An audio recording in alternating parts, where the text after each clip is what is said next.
Good morning વિદ્યાર્થી મિત્રો. પ્રકરણ 10 વર્તુળ. વર્તુળ ધોરણ 9માં તમે શીખી ગયા છો કે એક સમતલના ચોક્કસ બિંદુથી અચળ અંતરે આવેલા બિંદુઓના સમૂહને વર્તુળ કહેવામાં આવે છે. રાઈટ. એક ચોક્કસ વર્તુળના અંતરથી આપણને ખ્યાલ છે આપણા વર્તુળ ચોક્કસ બિંદુઓનો સમૂહ છે. એને શું કહેશું? વર્તુળ. જે વર્તુળનું કેન્દ્ર O, એને શું વર્તુળનું કેન્દ્ર O કહેતા હતા. વર્તુળના કેન્દ્રથી વર્તુળ પરનો અંતરને આપણે શું ત્રિજ્યા કહેતા હતા. રાઈટ.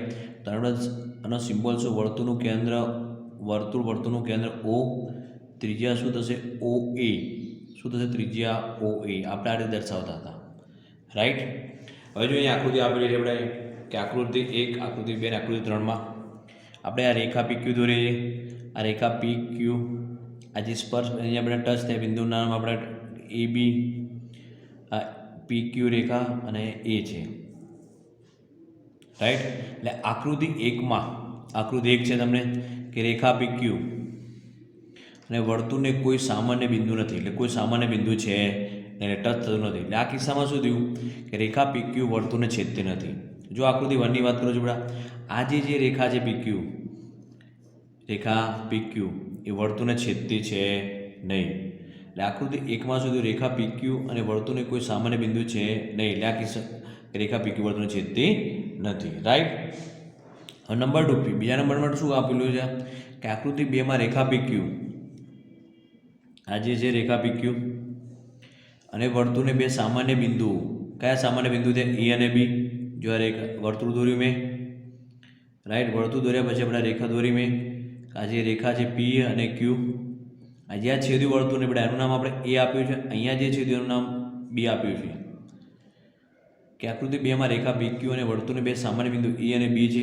આ વિકલ્પમાં રેખા PQ ને વર્તુળની છેદિકા કહે છે. યાદ રાખો, વર્તુળની છેદિકા કોને કહેવામાં આવે?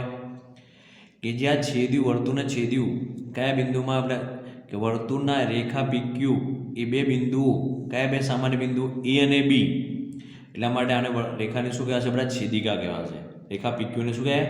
રેખા PQ ને વર્તુળની છેદિકા કહે છે. ક્લિયર થઈ ગયું?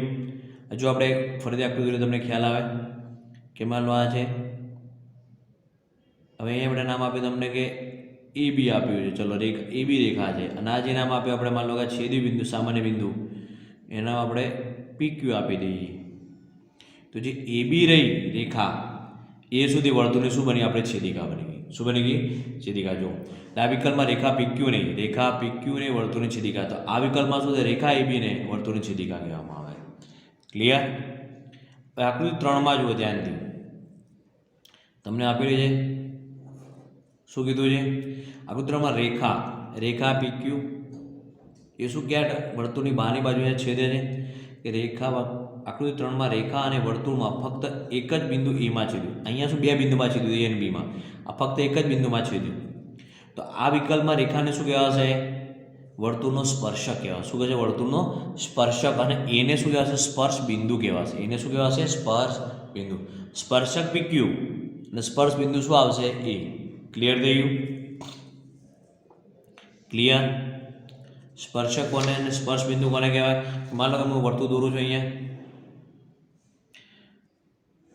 આજે મેં દોર્યું અહીંયા માન લો A, આ રેખા AB.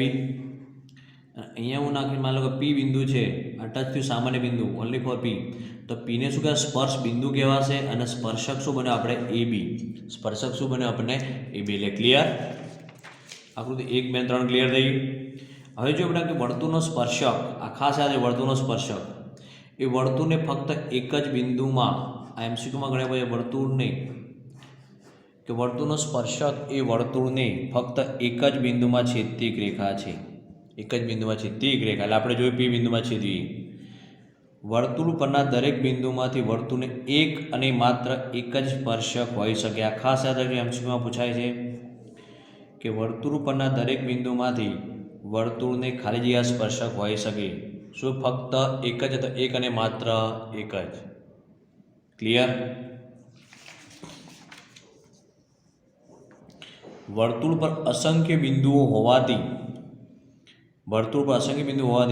કોઈ પણ વર્તુળને અસંખ્ય સ્પર્શકો હોય છે. આ યાદ રાખો કે વર્તુળ પર અસંખ્ય બિંદુઓ હોવાથી, આ જે વર્તુળ પર અસંખ્ય બિંદુઓ હોવાથી કોઈપણ વર્તુળને અસંખ્ય સ્પર્શકો શું હોય? અસંખ્ય સ્પર્શકો. ક્લિયર? હવે જે વર્તુળ છે આપણા એના અંદરના ભાગમાં રહેલ બિંદુમાંથી વર્તુળને એક પણ સ્પર્શક ના હોય છે. આ ખાસ યાદ રાખજો કે વર્તુળના અંદરના ભાગમાં રહેલ બિંદુમાંથી વર્તુળને એક પણ સ્પર્શક ન હોય. વર્તુળના બહારના ભાગમાં આવેલ કોઈપણ બિંદુમાંથી વર્તુળને બે સ્પર્શક દોરે. હવે વર્તુળના બહારના ભાગમાં એટલે માનો કે વર્તુળ છે, હવે બહારના ભાગમાં બિંદુ આપણે પી લીધું છે, તો આ જે દોરીશું બધા ટચ થાય બંને એ વર્તુળના શું થશે? સ્પર્શકો થશે. માનો કે એ અને બી રાજી મળે સ્પર્શક. આ સ્પર્શક કયા થયા? આ જે સ્પર્શક પી એ અને પીબી એ વર્તુળના સ્પર્શક થઈ ગયા. ક્લિયર થઈ ગયું? એ શું? વર્તુળના બહારના ભાગમાં આવ્યું પી બિંદુ, એ કોઈ પણ બિંદુમાંથી વર્તુળને કેટલા દોરાય? બે સ્પર્શકો દોરી શકાય છે. ક્લિયર? હજુ આપણા પ્રમેય આપેલો છે તમને 10.1 આપણે સાબિતી નથી કરવાની, આપણે સમજી લઈએ. બરાબર? વર્તુળના કોઈપણ બિંદુએ દોરેલ સ્પર્શક એ સ્પર્શ બિંદુ કોણ? પી આવ્યું, એ પસાર થતી ત્રિજ્યા વર્તુળના કેન્દ્ર ત્રિજ્યા કહેવાશે. એ શું હોય છે? લંબ હોય છે. એટલે એનો મતલબ શું થયો કે ઓપી લંબ આપણે શું કહીશું? આપણે એક્સ, આ જે રેખા આપી એક્સ અને વાય. ક્લિયર? શું કીધું? ફરીથી કહું છું કે વર્તુળના કોઈપણ બિંદુએ દોરેલ સ્પર્શક એ સ્પર્શ બિંદુમાંથી પસાર થતી ત્રિજ્યા અહીંયા ત્રિજ્યા એટલે ઓપી ને કેવું હોય છે? લંબ હોય છે. કેવું હોય છે? લંબ હોય છે. ક્લિયર થઈ ગયું? ક્લિયર?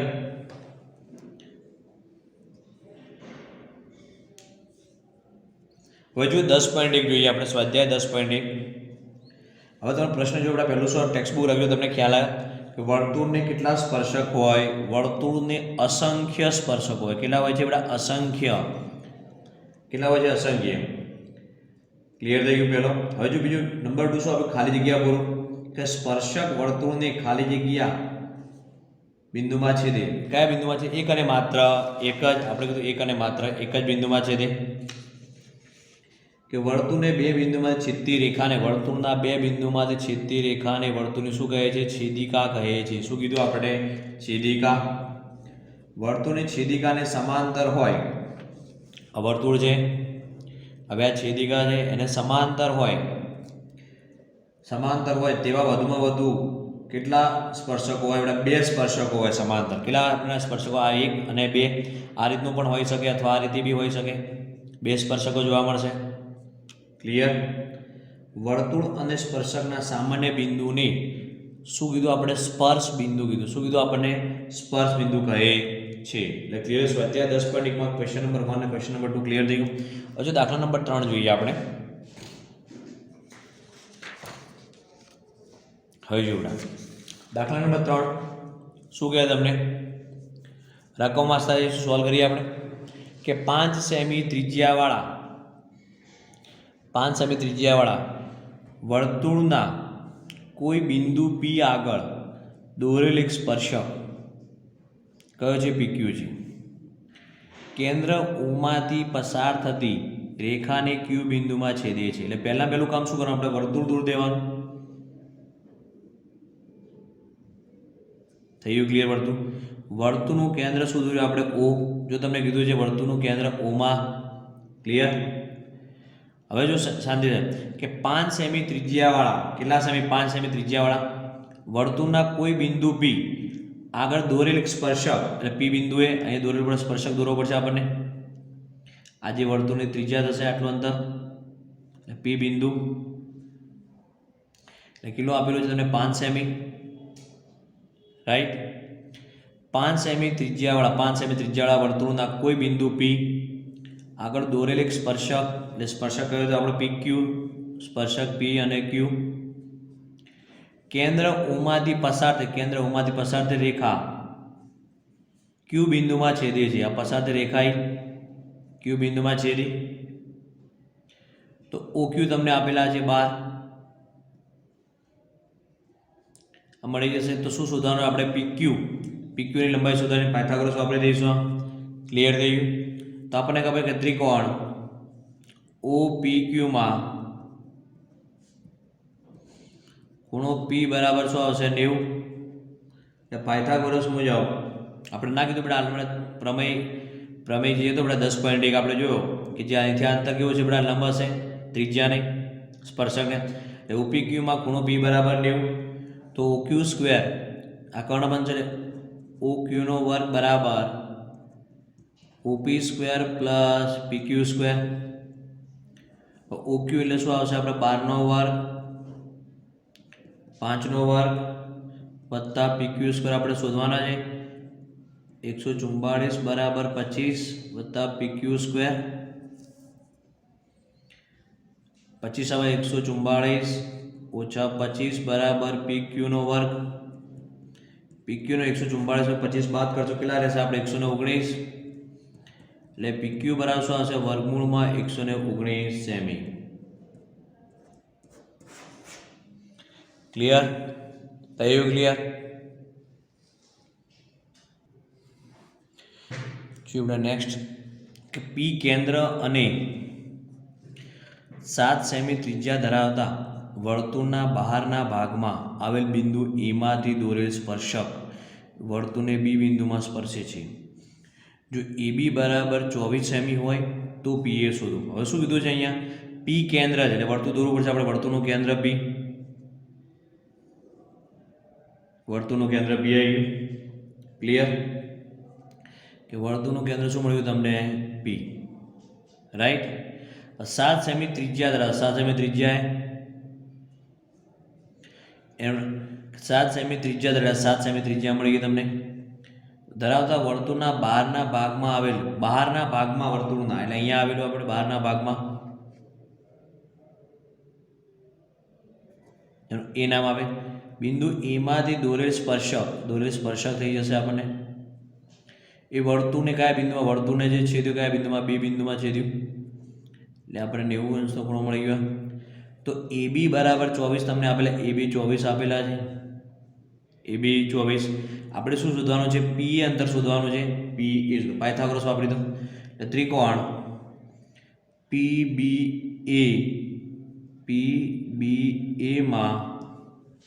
PBA માં કયો ખૂણો ખૂણો B બરાબર 90 ખૂણો B બરાબર 90 તો પાયથાગોરસના પ્રમેય મુજબ શું આવશે આપણને ખબર છે પાયથાગોરસના પ્રમેય મુજબ PA સ્ક્વેર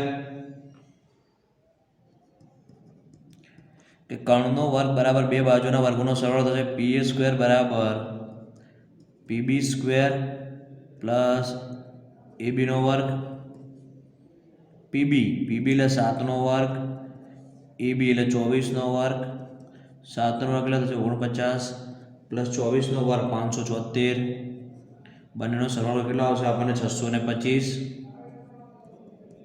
PA સ્ક્વેર તો PA બરાબર કેટલા આવશે 25 સેમી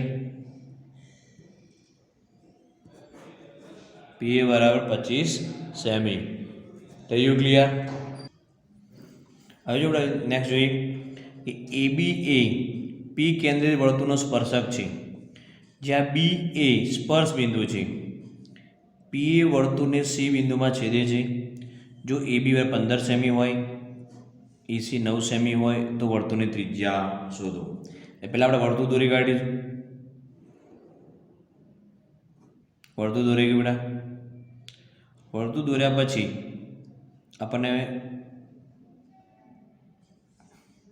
શું મળે P નું કેન્દ્ર P કેન્દ્રિત હવે શું કીધું તમને AB એ P કેન્દ્રિત વર્તુળનો સ્પર્શક એટલે AB P કેન્દ્રિત વર્તુળનો સ્પર્શક થઈ ગયો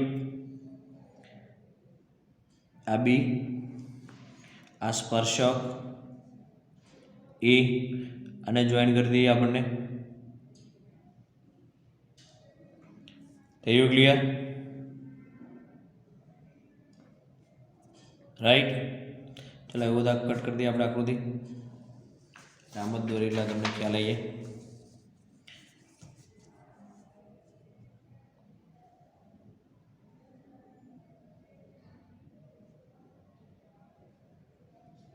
P બિંદુ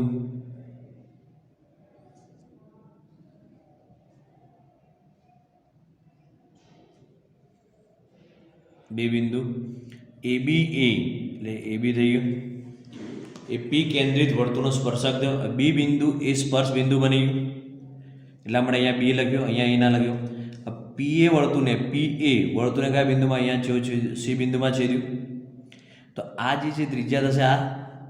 આ પણ પીબીને પણ શું કહેવાય ત્રિજ્યા જ કહેવાશે આપણને આર, રાઈટ. શું આપેલું તમને એસી આપેલું, કેટલું આપેલું એસી 9, બીજું શું આપેલું એબી 15 આપેલા છે. તો આપણે ત્રિજ્યા શોધવાની, શું શોધવાની ત્રિજ્યા, એટલે પીબી બરાબર પીસી થશે ત્રિજ્યા. એટલે પાયથાગોરસમાં ટોટલ શું થશે કે P dash C dash A, એટલે પીએ ઇક્વલ ટુ શું આવશે PA equal to PC plus AC થશે. પીસી પ્લસ એસી એટલે પીએ એટલે શું આવશે આર પ્લસ 9. પાયથાગોરસમાં જો એ બી આપેલો છે તમને, એ બી કેટલું છે 15. પીબી બરાબર પીસી બરાબર આર, એટલે ટોટલ મળી ગયું આર પ્લસ 9 આ 15 અને આર, રાઈટ. આપણે શું શોધવાનું ત્રિજ્યા શોધવાની છે. તો પાયથાગોરસ મુજબ ત્રિકોણ પીબીએમાં ખૂણો બી બરાબર 90, તો શું આવશે પીએ સ્ક્વેર પીએનો વર્ગ બરાબર પીબીનો વર્ગ પ્લસ એબીનો વર્ગ. પીએ કેટલા આપણે આર પ્લસ 9, તો શું આવે આર પ્લસ 9નો વર્ગ બરાબર પીબી એટલે આર સ્ક્વેર પ્લસ એબી એટલે 15નો વર્ગ થઈ જશે. હવે જો એ પ્લસ બીનું વિસ્તરણ કરો તમે અહીંયા આર સ્ક્વેર પ્લસ 9 દુના 18 આર પ્લસ 9નો વર્ગ 81 બરાબર આરનો સ્ક્વેર પ્લસ 15નો વર્ગ શું આવશે 225. હજુ આરનો વર્ગ કટ થઈ જશે, 81 મૂકી એટલે શું આવશે અહીંયા 18 આર બરાબર 225 માઇનસ 81. ચલો બાદ બાકી ફટાફટ 18 આર 225 માઇનસ 81. ચલો ફટાફટ બાદ બાકી કરો, શું આવશે 225 માંથી 18 બાદ કર, સોરી 225 81 બાદ કરો એટલે કેટલા આવશે 144. એટલે આર બરાબર 144 ભાગ્યા 18, આર બરાબર કેટલા આવશે 18 144, એટલે આર બરાબર 8 સેમી. ત્રિજ્યા મળી ગઈ તમને. શું આવી પીબી બરાબર પીસી બરાબર આર બરાબર 8 સેમી. થઈ ગયું ક્લિયર?